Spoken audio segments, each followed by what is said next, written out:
You are tuned into the Strobank Show live from Rated R Studios. I'm joined by my fellow co-host, Rowdy Ray. Hey, everybody. And my boy, Champagne Schroeder. We in the building. Hey. We have a full slate for you guys today, and we're just going to dive right in. So, unless you've been living under a rock for the past week or so, you know that Lifetime aired a 3-night, 6-episode special of a controversial conversation-starting docuseries called Surviving R. Kelly. I just want to get into the initial Surviving R. Kelly reactions with you guys. I know I'll start it off. My Surviving R. Kelly reaction, my initial reaction was heartbreak. Obviously, I feel heartbreak for the victims, everything they had to go through, tormented, abused, brainwashed, all that trauma, because at the end of the day, that's going to stay with you forever. And it's going to take like years to, you're never fully going to rid yourself of that type of abuse. So first and foremost, my heartbreak is for them. Then I start to get into a selfish heartbreak. And it's a heartbreak because when we have conversations like over the past month we've been having about the king of R&B, I can't faithfully confidently inject R. Kelly's name into the mix when his resume adds up and surpasses damn near everybody that's been out the past 20 years. I'm not going to sit here and pretend that Chris Brown and Usher have the resume that R. Kelly has. So it's just heartbreaking because you see a talented guy basically fuck his career with extracurricular activities, and that's a fucking understatement. So what are you guys' initial reactions upon surviving R. Kelly? I'll go with Rowdy Ray right here. My initial reaction to it all, especially when all the sex trafficking allegations came up, a couple years ago, was disgust. Yeah. The fact that you could put people through that type of abuse and still live with yourself. You can go to sleep at night. Like, you're a monster deep down. You know what I'm saying? If this stuff is true. And the fact that all these women are coming forth, that actually, that made me a little happy, because the fact that they had the strength to come forward, because a lot of times people don't talk about how much strength that takes to, to really stand up and call out the person who made you a victim. That was my initial reaction to it all. And I share the same sentiments, and in good conscience, I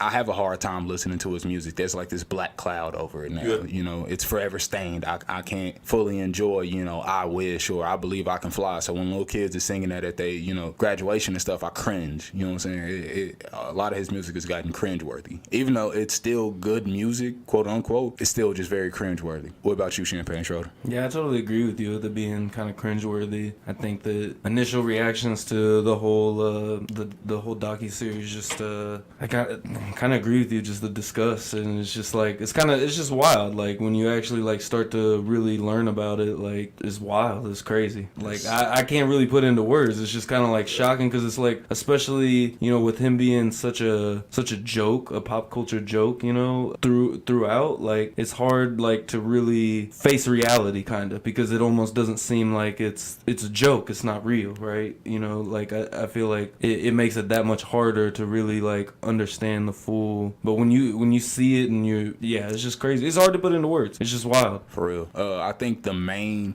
thing I took from it was when they said the man was hit with 21, that is 21 counts of child pornography, and beat the case. That really makes me lose a lot of faith in the American justice system. I mean, there's been countless other things, but the fact that even sexual abuse people can't get proper justice is just ridiculous. Like, who is getting justice at this point? That just makes me want to dive at that question. But we got to pick and choose our battles, and we'll fight that one another day. And another thing that stuck out to me watching the docuseries was, and it stuck out to a lot of people I've seen based on their reactions, was the enablers around this man. I mean, you're talking about people that's been with him since day one that allow his predatory behavior. Whether you're talking about the marriage certificate being forged with Aaliyah when she was actually 15, and then on the document it lied and said that she was 18. I think it put R. Kelly at a couple years younger to try to save whatever face he could. Whether you're talking about people at concerts or at the mall getting girls for him, whether you're talking about the teachers that knew that he was standing outside of high schools looking for basically scouting little girls. It's disgusting all the way around. And one of the things I was talking to Ray, I think Levi was around too for it, was R. Kelly's been such a cool figure. Like I'm not ashamed to say, like, I went back and looked at his stuff just to see, like, what was it? What did I miss? And he was such a cool figure. I was talking to Ray. He was sitting on the steps getting his hair braided, wearing a wife beater, short. Like, he was just like basically another nigga. Like, he was just like one of the niggas. I don't know if it was the genius of him to know how to approach the situation, but he was just like one of the guys. And also, you know, it goes with the nostalgia of that's what we grew up with. From I Believe I Can Fly, I Wish, the songs he wrote. You know, he introduced the Isley Brothers to our generation. So when you combine all those things together, it's just a hard pill to swallow. But it's one you have to. Yeah, no, I totally agree with you, because you look at somebody that's built up a body of work like that. I mean, like, kind of the same thing like Bill Cosby and that whole situation. Like, it's hard to, I mean, we all grew up watching the Cosby Show. Exactly. I mean, it's hard to just give away those memories to, but then at the same time, it's like you look at the situation and it's wild. It's hard to process, really. I think that's the most difficult thing about all of it. It's just hard to process when you have those, just that built in, the feelings and tied to that music, those shows, anything. An athlete, you know, I think it's hard to give that up. But now to kind of, piggyback off what Schroeder was saying is it's devastating, to just, nobody wants their childhood ruined. And basically is what we're starting to learn is that, our heroes were a lot of times somebody else's villain. And that's, you don't want to deal with that. You know what I'm saying? It's slightly traumatic. Not obvious. I'm not trying to make us seem like victims or anything or that, but it causes a bit of a cognitive dissonance. There's a break. There's a clear disconnect there that you have to understand and process. I think that's also part of the delay of like how long this has gone on and stuff like that. It's easy to, you don't want to dig into it, Mm-hmm. So one of the byproducts with a situation like this is there is a fallout where everyone feels the need to find someone that they too can cancel, like R. Kelly. Whether it be, you even see the victim blaming, you see the enablers kind of getting more heat than R. Kelly is getting, and then it just goes to people like Kendrick Lamar, where there was a situation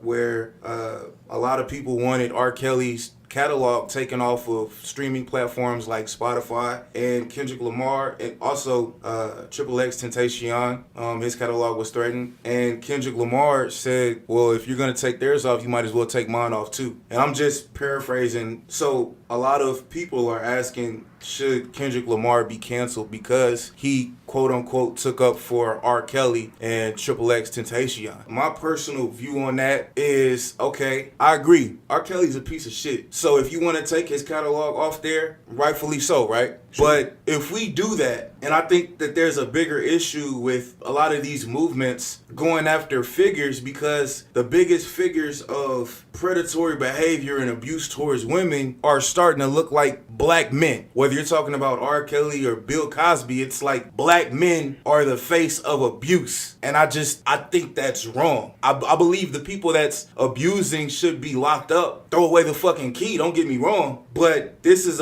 it's a bigger issue than demonizing black men for an issue that's as widespread as it is. So it's almost like Birth of a Nation all over again. So basically, and I'm not gonna get into everything, but if you want to cancel R. Kelly's discography from Spotify, let's cancel everybody. Let's go Ted Nugent, who allegedly at the age of 30 became the legal guardian of a 17-year-old to avoid statutory rape. Let's keep going. Jimmy Page and David Bowie, who both had sexual relations with a minor named Lori Maddox, who lost her virginity to Bowie at 13 and began dating Page at 14. And why stop there? Bill Wyman of the Rolling Stones, who was seeing a 13-year-old at age of 60. So you guys see where I'm getting at. It's not just R. Kelly or a black man as the face of abuse. It's much more widespread than that. So if we're going to take down the problem, fine. Rightfully so. It's disgusting. But let's go all the way with it. And in my opinion, there hasn't like, I feel people haven't really given their 100% effort to go all the way with executing that. So that's just where I stand with that. I don't know if you guys want to jump in. And honestly, I see exactly where you're going, because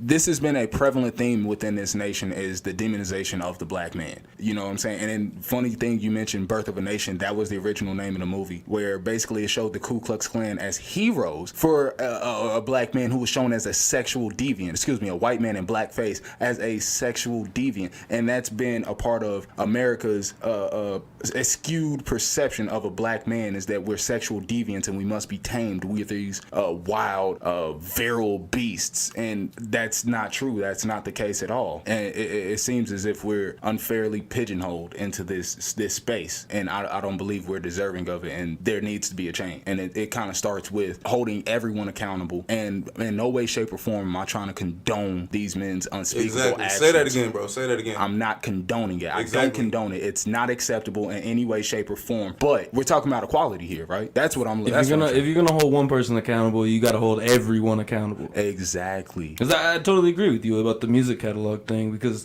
I don't know if I like necessarily a step too far, but at the same time, I just don't understand. Like there's been a lot of things I don't understand about basically you kind of trying to erase history and erase things that's happened. Like this has happened. You can't change that. R. Kelly's made music for 30 years. We can't change that, you know? And that's something through history that's flawed by the human, I feel. We get rid of all these bad things, but then we don't end up learning from them because we just get rid of it. We don't want to dive into that stuff because it was bad or bad things happened or just whatever situation it may be. But we get rid of it, and then you can't turn around and look back on that and learn, like, okay, we should do this to prevent this situation from happening again, or it evolving into more than what it is. I think it's a big problem just within history, especially American history, but world history. I mean, history is dictated by the winners. I mean, these are the facts. So I think it's a bigger problem than just the situation at hand. Yeah. And I think you made a great segue into the big question from all this, and it's, can you separate the art from the artist? Now, like I stated earlier, I've tried to listen to R. Kelly, not out of disrespect for the victims, obviously, but it's just to like see where I maybe have missed something, or just to see if it even still sounds good to me. And even outside of the R. Kelly case, it's like I still watch the Cosby Show, because outside of Bill Cosby, the person, Cliff Huxtable and the Huxtable family basically showed values of a black family that millions of black people long for when they watch the Cosby Show. And there's many instances of people fucking up, but you still look at the art and you're just amazed at the message and what it was intended to convey. So that's my take on it. Yeah, I totally agree with you. I mean, honestly, like, I think that you can separate art from the person. I get that it's tied to him, just like you say, you know, you was having trouble listening to his music. I mean, I don't think I'm ever gonna be able to watch another music video, R. Kelly music video. I'm just being real though. I mean, they were saying that it was underage girls in the videos. Like, I can't watch that. But I mean, there's also, you know, there's a large catalog of music, and there's a lot behind that more than just the music. There's a lot of feelings, a lot of nostalgia, you may have had R. Kelly played at your graduation, like we was talking about. These are deep, meaningful moments, and you can't really, I think it's hard to give that up. And I think that it just goes back to that erasing history thing. Like, I don't like when you erase history for whatever reason it may be. I think it's kind of a silly step to take. Yeah, it is a silly step to try to revise history. It happened, you know. You can't change what happened. You can only change how, you know, you react to it from then point on. And to be honest, I feel as if you can, you know, separate the art from the artist, because more likely than not, your favorite artist is probably a piece of shit. You know, there's a reason why they always told you never meet your heroes. You know what I'm saying? Because some of our favorite artists, like, well, one of my favorite artists, Kurt Cobain, a huge drug user. I don't think I would have really wanted to meet him. And it's just the fact that these people can make these amazing things, but they may not be as amazing as the things that they made. Well, and a lot of times the most fucked up people make the most beautiful work when we're talking about art, you know? Yeah. And again, I feel the need to say that we are not condoning the actions of R. Kelly or anyone else that commits such heinous crimes. We hope justice is served. If they need to, lock him up and throw away the motherfucking key. The Showbank Show, man, we do not condone criminals, abuse towards women, abuse towards towards anybody in any way, shape, or form. In any way, shape, or form. So I just want to get that out the way. It's just a question, if you could separate the art from the artist, that's it. But when it comes down to justice being served, lock the motherfucker up and throw away the key. All right, we're about to get into the NFL playoffs. Playoffs? You know what I'm saying? Specifically the recap. It was a really funny trend to me, the fact that we all went 1-3 on our pick. Every single last one of us. Yeah. It's a rough weekend for us. Very rough. You know what I'm saying? So just to recap it, the Indianapolis Colts dealt with the Texans. I called it. They did call that. We called it. Yeah, we had literally all the same picks last week. Yeah, y'all two had the same picks. Yeah. I was the only one that went Renegade with the Eagles. Fly, Eagles, fly. Saint Nick delivered another gift. Or should I say Cody Parkey gave them a gift. But, I was definitely wrong with Chargers. They smacked the Ravens. And ultimately, you just seen the handicap, or how handicapped the offense of the Ravens are. Yeah, but the good thing is they have a whole nother year to fully implement it with their starting quarterback, not named Joe Flacco, check down, God, done with that, you know what I'm saying? A lot more fast-paced, up-tempo offense is in store. I don't know. Can Joe Flacco really be the check down God? He's more like check down Jesus. Check down Jesus? Okay, yeah, you're right. We all know who the check down God is. Oh, yeah, Alex Smith, Yeah, for sure. Yeah, you're right. Yeah. Okay. With Tom Brady being the Holy Spirit of check downs, just I'm keeping it real as a Brady fan. That's the trifecta of check down right there. But he also has 5 rings with his check down. So take it how you will. And then the Cowboys got just the ugliest win against the Seahawks. Yeah, I'm shitting on Cowboy Nation. I don't give a damn. Yeah. Take it how you will. Really, the Seahawks offense is very frustrating to watch because if they can't establish the run, then there's this weird panic mode until they just reach this damn near zen state in the late stages of the game where they, try to pull some magic out of their asses essentially, and that's no way to live. You know what I'm saying? Just to get by the skin of your teeth every time, it's disgusting. And you just saw the handcuffs placed on Russell Wilson. My God, Pete Carroll acted like Russell Wilson can't drop a 20, 30-yard bomb right into the hands of a receiver. It was multiple third downs where it was third and long. Multiple third and longs where they just ran the ball. Okay, so the biggest question I actually had coming in on the recap was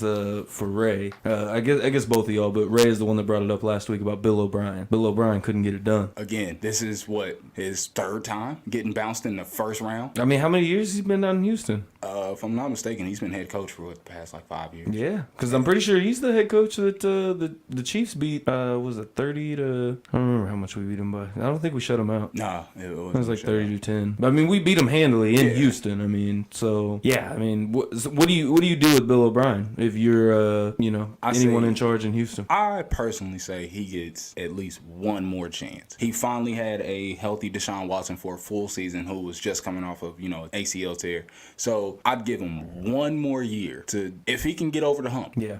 If he can get it done next year, sure, keep him around for a while. If he can at least just get one playoff win, because what is it, 0-3 at this point? Yeah, I think so. That's ugly. Yeah, with Deshaun Watson being healthy this year, I think I agree with you. At least one more year. Other than that, I don't think that you keep going forward with him. You can't win one playoff game. We've seen how far you can get. You're a glorified coordinator to me at that point. Marvin Lewis. Your take on Bill O'Brien, rated R, Randy? I think he deserves a good year or two, realistically. I think a big part of that is, as battle tested as Deshaun Watson is, it's on the collegiate level. So with this being, his first real run at the playoffs, let's see how he does, with a little bit of experience. So I think Bill O'Brien should be granted about a good year or two. But after that, there's no excuses. Other than that, for the recap, the only other thing I really had was, can the Colts keep up what they got going? The Colts are on fire. We talked about it last week. Piping hot. Yeah, Tapatio. One of the things that, I pointed out in the previous episode is that Andrew Luck is a quarterback that's going to go out swinging 30, 40, 50 passes, whatever it takes. That man is a gunslinger if I ever seen one. And boys, he been slinging that rock. Some of those throws he made in that game was just, you kind of stopped and was just like, wow. Especially after the shoulder injury. He is. Also, can we give a little credit to, what's his name, Frank Wright, the head coach? He's got that running game humming. Yeah. They are firing on all cylinders at Houston's this point. biggest problem. Houston's biggest problem, or one of their biggest problems, I think, in that game is they couldn't tackle Marlon Mack. No, and that was one of the things that I was kind of noticing is that fact that he had a lot of speed, but he was also very shifty. You know what I'm saying? One of those guys who breaks tackles a lot, and he showed it in that game. You know, and I'm pretty sure they got him like in the 3rd round or something. So, and I think that was actually not just this past year, but a year ago when he was drafted. Yeah, now he's finally kind of paying off. You know, he got those rookie, those rookie blues about the way, and no sophomore slump for him. But I feel like that kind of caps it off how we feel about the playoffs. Yeah, just to go over the picks real quick. Like you said, we all went 1-3. Ray had Baltimore, Philly, Seattle, and Houston. And me and Randy both had Baltimore, Chicago, Seattle, and Indy. So Ray had Philly. Yeah. And me and Randy had Indianapolis. Other than that, yikes on those picks, to say the very least. I'm not perfect, but you know what else is perfect? My picks for these next week. Word. Yeah, we'll see about that. Saturday we got Chiefs versus Colts and Cowboys versus the Rams. Personally, I'm going Chiefs. I think they can get it done. Y'all bet not let me down, or I'll never let y'all hear the end of this. Y'all need revenge. Yeah, we just can't go full read. 0-4 is the stat against the Colts all time in the NFL playoffs for the Chiefs. 0-4. 0-4. Let's please try to make that 1-4, y'all. I'm begging y'all. I think ultimately it'll be 1-4. I'm going Chiefs. Yeah, I'm going Chiefs too. So I mean, Chiefs. I don't think there's any way we lose that game other than good old Bob Sutton. I think Bob Sutton is really the biggest key to this game. Andrew Luck threw for 222 yards and 2 touchdowns with 1 interception against the Texans. So looking at that stat, I feel kind of confident, but at the same time, you also kind of got to put that Chiefs multiplier on there. Yeah, I definitely agree with you because when you said 222 against the Texans, I think that's going to be 300 plus against our defense. Ultimately, we're just going to have to outgun them, man. I've seen a report that Eric Berry is not practicing today. He's in question for the game Saturday. But you know what? As a Chiefs fan with this team, this is what I think about Eric Berry not playing Saturday. Fuck it. I kind of feel you there, though. Fuck it. I mean, but like, really, how big has he been for the Chiefs? Exactly. Even in the regular season. I mean, what?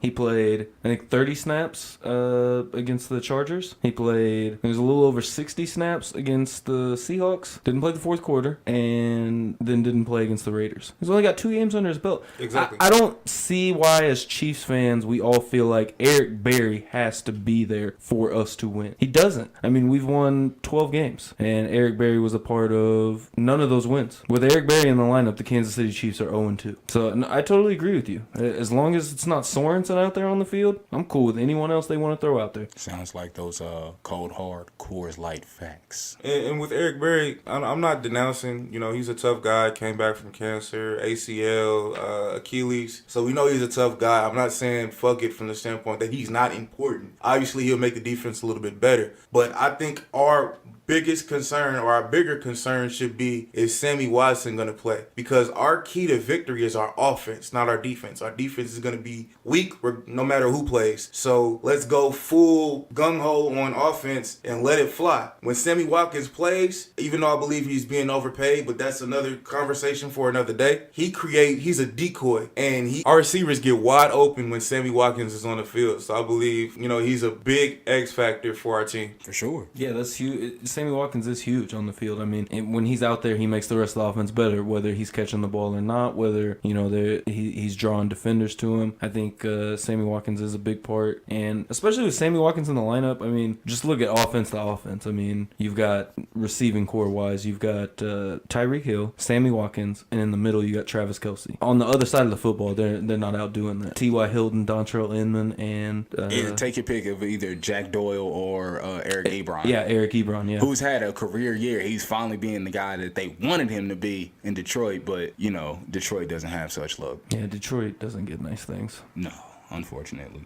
But, to move on from Chiefs Colts, even though, there's been a unanimous pick on the Chiefs, we got Cowboys and Rams on Saturday also. And I just don't see... I'm I'm making all types of faces at the Cowboys right now. Like, if you could barely get by the Seahawks, with their piecemeal offense, you know what I'm saying, that's just been riddled to shit with injuries and, people leaving, God help you against the Rams, because there's an onslaught coming. Yeah.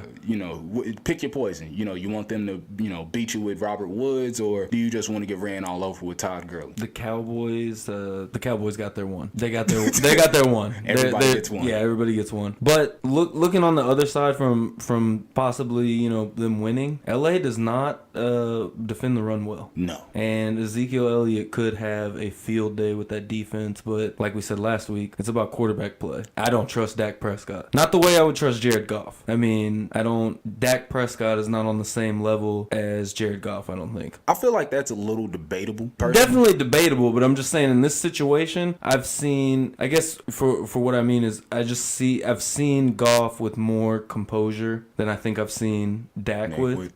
And Dak, I feel like, just has accuracy problems. For sure. And the main thing is we're not talking about Aaron Donald. He's going to harass Dak all day long. And that's going to be a big part of it. Huge problem. Also, I hope Sean McVay gets his head out of his ass and, stops trying to, put all these little fancy ass routes and shit. Run the ball. You have arguably the best running back in the league in Todd Gurley. So please put him to use. Yeah, I think the Rams, the only way they lose this game is if they beat themselves. For sure. I'm taking the LA Rams. Taking Rams? Yeah. I'm taking the Rams, but not by a lot. I think it'll be a close game. I think it'll be a really tight game.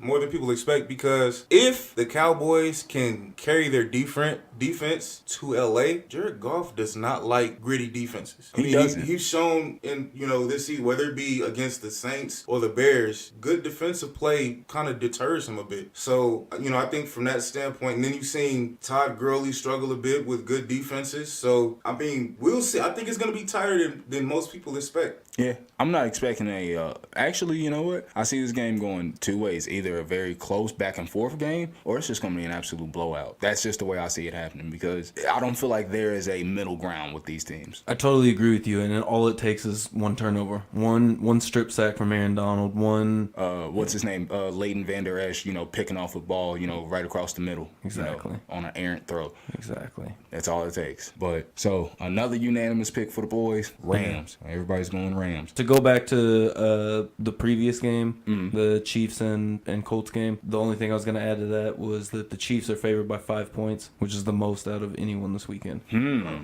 Very interesting stat. And then on Sunday, we got the LA Chargers versus, my team, the New England Patriots. This game scares me, to be completely honest. Even though we're at home in Gillette and Foxborough, we have to deal with a receiving core that is ridiculous. It's ridiculous. And we have one, and I repeat, uno, good corner on our squad, Stephon Gilmore. And even if he manages to take away Keenan Allen, we still got to deal with Travis Benjamin or Mike Williams or Tyrell Williams or even Antonio Gates old ass. And then, not to mention, Melvin Gordon. Hunter Henry's also active. And he's active now. So, the cards are stacked against us, but, my boys will find a way. That's a negative, Ghost Rider. This dynasty is over. Put a fork in it. Is done. It is over. I think that you guys can definitely get past the Chargers. Don't get me wrong. I don't think the Patriots go past the AFC Championship game out of either of the teams, the Colts or the Chiefs. You are disrespectful. Hey, think about what a game we would see, though, if the Patriots and Colts both win. Oh, my God. Think about that. The history behind all this? Yeah. That'll be the first time in the playoffs they see each other since Deflategate. When we ran them out the building, we didn't even air it out on the edge. We ran them out the building. But that's, that's a topic for another day. Exactly. If we get there, we get there. But exactly. There's a lot of different storylines. Oh, yeah. Especially for the AFC. And if you see the other two teams win, the Chargers and the Chiefs. We played each other twice this season. That last game was, we talked about it last week, how close it was and what a good game it was. But I think at the end of the day, I'm rocking with the Chargers. I like the grittiness they've shown. Phillip Rivers has really surprised me throughout the end of this season, as well as last week against Baltimore. I think the Chargers are going to take this game. I'm going with the Chargers. What about you, Randy? I'm going with the Pats. strong pats on this one. I don't believe in Phillip Rivers, man. I don't believe in Phillip Rivers. We don't believe you. You need more people. And that's big facts. Ultimately, I think the dynasty is over for New England, but they're gonna beat Phillip Rivers and the Chargers at Gillette Stadium. It's just gonna happen. So Phillip Rivers almost let Lamar Jackson come back.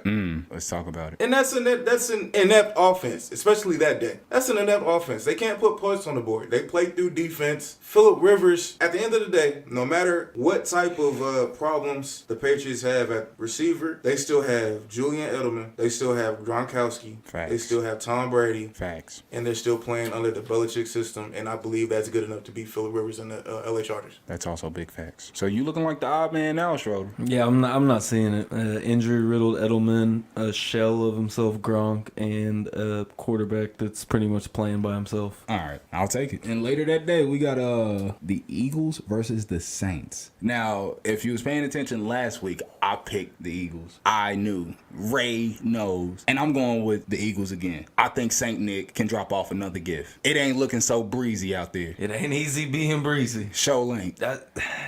This is the game I'm almost, besides the Chiefs game, obviously, that I'm anticipating the most. This is going to be the game to watch, I think. Man.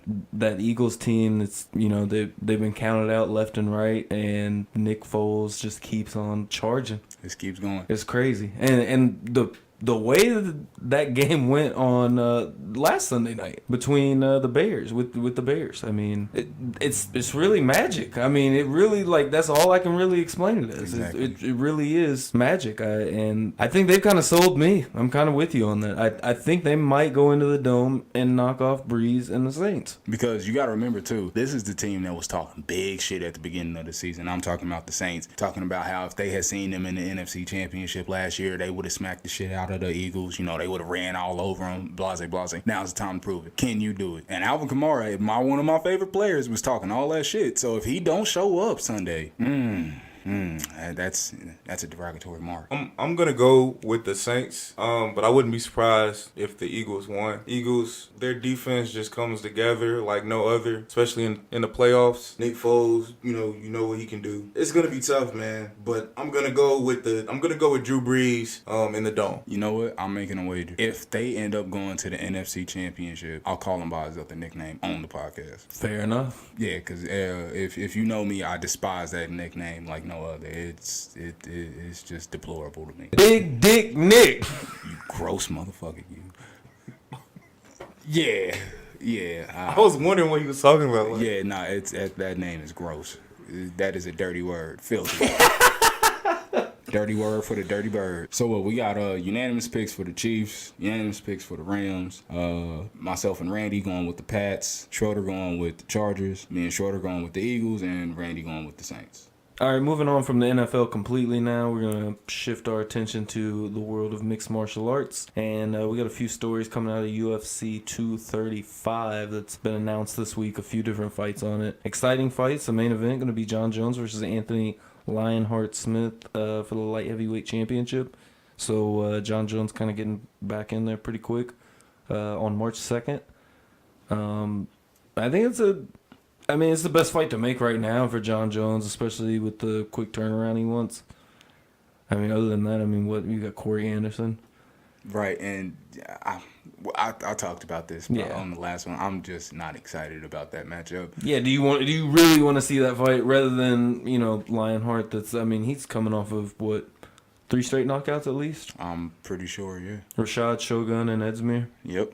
So well deserved, I think. Yeah, he is definitely looking like the guy. And then the co-main is pretty fire, even though it's Woodley versus Kamaru Usman. And Covington's looking like the odd man out, even though he technically is the interim welterweight champion. How does the interim champion, the paper champ, get skipped over? This makes no sense. UFC, please explain yourself at this point. It just goes into that. How are you messing this up right now? We talked about it a little bit last week before this was announced, and I don't see why Usman. I wouldn't be mad if he sat out to get his title shot because he deserves a title shot For sure. But Colby Covington, it was his title shot. Exactly, and that it's not like the fight doesn't sell. And like you were just saying, though, interim championship. Exactly. What the hell was that for then? Well, in a time that they didn't need an interim champion. 2 months after the fact? 3 months? Maybe? Woodley fought Till? That's what I'm saying. It's nonsensical. It's just, why are we just sitting here making paper championships? When we're not even going to capitalize on them. Exactly. What was the point of him being an interim champion other than giving him a title fight next? Exactly, but, the UFC does as it will. Yeah, we'll see how it unfolds. Colby said he's not fighting until he gets a title shot. So same to him. I wouldn't be mad if he sits out until he gets a title shot. But the way he's talking right now, let's see what transpires with this. For sure. Also, have you seen this number one contenders match basically between Ben Askren and Robbie Lawler? Boy, I am ecstatic for that fight. I can barely contain it because that fight, it's really a great litmus test. Does Lawler still have it? Can he still compete at an elite level? And Ben Askren, can you deal with a dangerous striker with good takedown defense like Robbie Lawler, a formal title holder? You know what I'm saying? Two or 3-time defending champ? I think 2-time. 2-time, and against some dangerous opponents. So that fight has just, fireworks written all over it for me. Yeah, and you really get the best of both worlds. You got just an amazing grappler that's going to come in, not play any games, and try to take Robbie's will. Meanwhile, on the other side, no pun intended, but you have just this ruthless competitor that's going to come at you for the majority of the fight, and he's going to test your will. So hell-bent on finishing. Exactly. And then, what is it? You got the former bantamweight title holder and Cody Garbrandt versus Pedro Munoz. I just feel like Pedro Munoz just keeps getting just these tough outs. And it's like they want him to step up to the next level because, he had to go against Rafael Sunsao. And I think he had a fight against... No, he didn't have Dillashaw, but I think he had Cruz maybe. But I was just looking at his record earlier. And now he has Garbrandt. It's just, I understand once you get to this level, there's no such thing as an easy fight. But goodness, they just keep throwing these killers right in front of him. And this is a great test because either this is sink or swim. You know what I'm saying? You either relegate yourself to, a top 15 guy or you move into that upper echelon of the top 3. And this is the best way to do it. And that's the guy to make your name off of, to me. Definitely. Who else is, at this point, the only guy that Cody couldn't beat was TJ, and that's the world champ at 135 pounds. So, and honestly, I think Dillashaw might be a little worried about having another fight with Cruz. Oh yeah, definitely. That'll be an interesting fight if they can make that happen. I wouldn't mind seeing it again. Oh yeah, they definitely need to run it back, especially as how razor thin that decision was last time. They need to run it back. That and definitely TJ wants to call himself the GOAT at 135 pounds. Let's settle that. Really? Because until then, Dominic Cruz he's the GOAT. Yeah, and he lost to him, so... Ta-da. Proof is in the pudding. Also, you got an exciting featherweight matchup between Jeremy Lil Heathen Stevens versus Zabit Nurmagomedov Sharipov. Think I said his name right. I forgot about this fight. Yes. I am stoked for this fight. I love watching Lil Heathen fight, and Zabit has really won me over as a fan in 2018, so I'm really excited to see what Zabit has planned for 2019. Oh, for sure. And they gave him the perfect fighter to me. They couldn't line this up any better. This is a guy that's proficient everywhere with really heavy hands. He has a focus on striking. And I feel like Zabit has all the tools to make this a showcase fight and really just show off his tools. And I hope he knows, and I hope his corner knows that a finish will do wonders for him. Instantly, he'll be propelled into the top 3 of the division, basically. Honestly, if he gets a solid finish, a highlight reel finish, I wouldn't mind seeing him taking a crack at the belt. Honestly, I think, matter of fact, in a number one contenders match, I think they should have him versus Volkanovski. That would be a great fight as well. Especially the way Volkanovski just boom, straight to the top, and the way he called out Max. Exactly. And so I think that'd be perfect because they want to push Zabit, and Volkanovski is, he's a proven guy at this point. So, let the better man win at that point. I mean, all in all, I think UFC 235, barring anything happening, is shaping up to be Knock on an wood. extremely good card. Well, and especially knock on wood for John Jones, because this is in Vegas. Oh God, yeah, So- he does have to get past the NSAC. I think he'll pass though. No, yeah, I think so too. I but think they were just being overly precautious, with for good reason. He it's not like it's without cause. He has had his fair share of mishaps and so on and so forth. But I think he'll pass, and this fight will go through, and this will just be a fantastic card. Thanks for listening to the Showbang Show. We really appreciate every single spin we get.